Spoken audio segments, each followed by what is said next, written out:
Radhe Radhe everyone. आप सभी को जन्माष्टमी की बहुत बहुत शुभकामनाएं।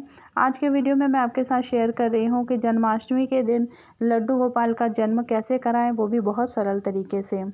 और कई लोग लड्डू गोपाल का जन्म पपीते से कराते हैं, काशी फल में भी कराते हैं। काशी फल मतलब सीताफल भी कई जगह बोला जाता है, तो उसके फल से भी कराते हैं। लेकिन ज़्यादातर लोग खीरे के द्वारा ही कराया जाता है लड्डू गोपाल का जन्म, क्योंकि माना जाता है कि खीरे के बिना जन्माष्टमी की पूजा अधूरी है।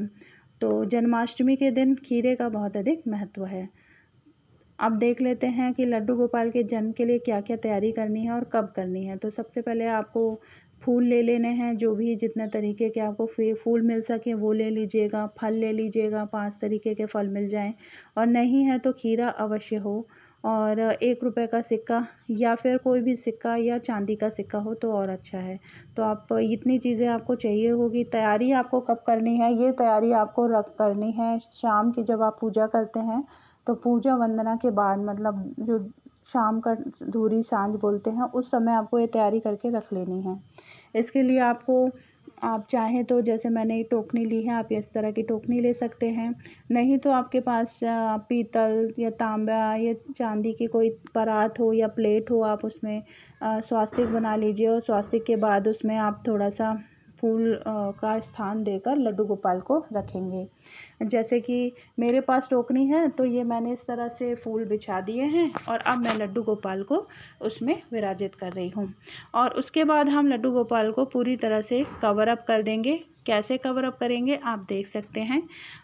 सबसे पहले तो लड्डू गोपाल के पास खीरा रखना होता है। आप टोकनी में रख रहे हैं तो आप उसी टोकनी में या उसी बर्तन में लड्डू गोपाल के पास खीरा रख दीजिए इस तरीके से।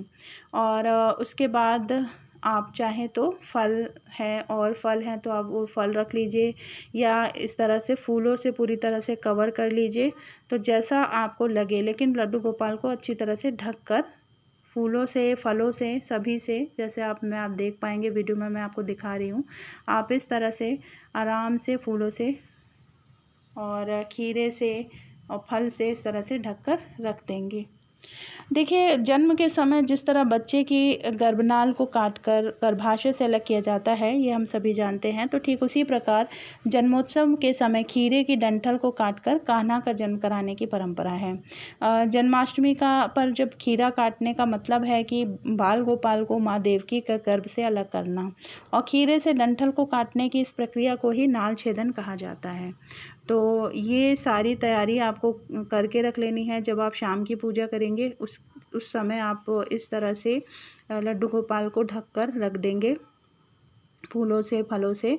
और बच्चों की पहुंच से इसे दूर रखिएगा, और कोशिश कीजिएगा कि इस टोकरी को या जिस भी बर्तन में आपने लड्डू गोपाल को ढक कर रखा है उसे कोई छुए ना।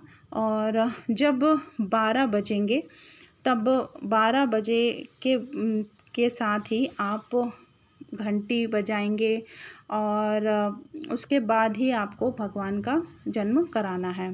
और इस दिन डंठल और हल्की सी पत्तियों वाले खीरे से मतलब कान्हा की पूजा की जाती है। तो कोशिश कीजिए कि आप जो भी खीरा लेकर आएँ उसमें डंठल लगा हो तो बहुत ही अच्छा है।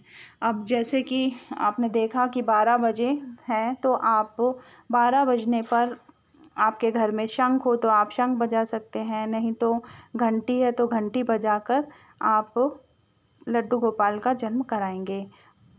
घंटी बजाने के बाद आपको इस तरह से खीरा निकालना है, और खीरे की जो डंठल वाला हिस्सा है उसे आप सिक्के से आपको उसे कट करना है। सिक्का हाथ में लेकर सिक्के को आपको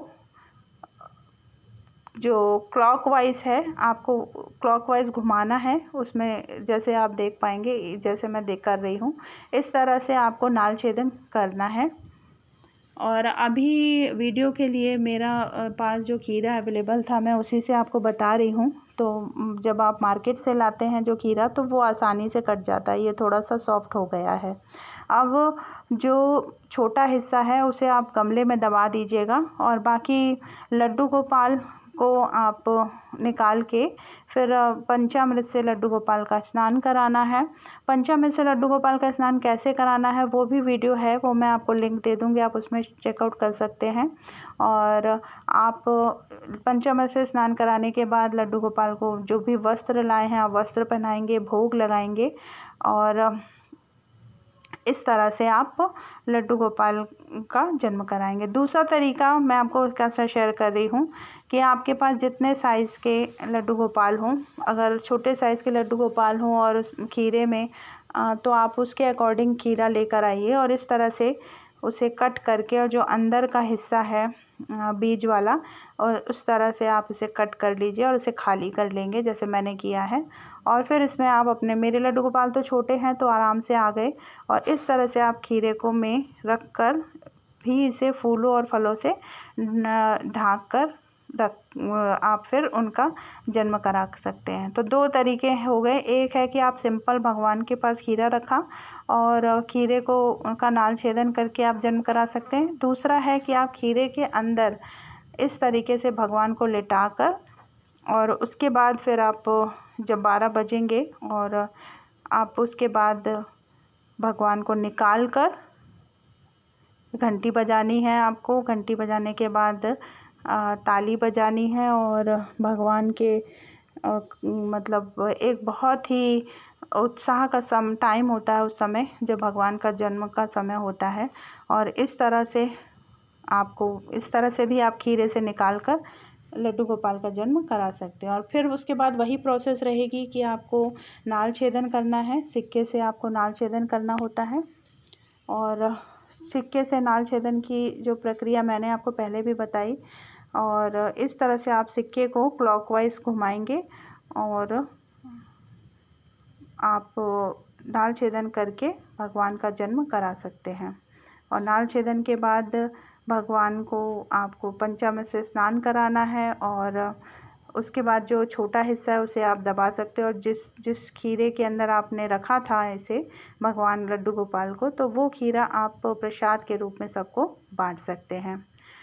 तो ये था वीडियो, आई होप आपको पसंद आया होगा। फिर मिलते हैं, थैंक यू।